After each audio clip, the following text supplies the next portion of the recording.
नमस्कार, जय हिंद, जय भारत, जय छत्तीसगढ़। मेरा नाम खुश और आप सभी दर्शक भी खुश हो जाइए। कल सोमवार को भिलाई निगम पहुंचने वाले हैं सीएम साय और इसके साथ ही कई सारी ऐसी बात यहां होने वाली है जिससे शहर का विकास होगा और बहुत सारी चीजें डेवलपमेंट को लेकर चर्चा होने वाली है। आपको मुख्य कारण बता देते हैं। सोमवार को मुख्यमंत्री विष्णुदेव साय भिलाई निगम आने वाले हैं। इस दिन वे भिलाई वासियों को 248.50 करोड़ रुपए के विकास कार्यों की सौगात देंगे। इसी दौरान 70 विकास कार्यों का भूमि पूजन भी किया जाएगा। साथ ही सीएम 19.31 करोड़ रुपए के 29 काम का लोकार्पण भी करेंगे। इसमें 1.49 करोड़ की लागत से सिविक सेंटर में एलईडी लाइट, हाईलाइट मास्क और ट्रैफिक पार्क का सौंदर्यीकरण कार्य का लोकार्पण किया जाएगा, जो आपने सिविक सेंटर में देखा होगा। इसके अलावा इसी प्रकार प्रियदर्शनी परिसर में 2 करोड़ के आसपास की लागत से बनने वाले स्केटिंग ट्रैक और हॉर्स राइडिंग ट्रैक जो है करोड़ों की लागत से लगी हुई थी और रेलवे स्टेशन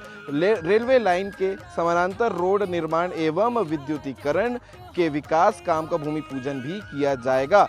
7 करोड़ की लागत से जवाहर मार्केट का विकास काम किया जाएगा। 11.42 करोड़ में भिलाई में नालंदा परिसर बनाया जाना है। ये सारी लोकार्पण और नई सौगात जो है कल सीएम साय जब भिलाई पहुंचेंगे उसके बाद देने वाले हैं। और सीजी भास्कर की रिपोर्ट में आपको कल देखने को मिलेगा कि मौके पर क्या कुछ हुआ है।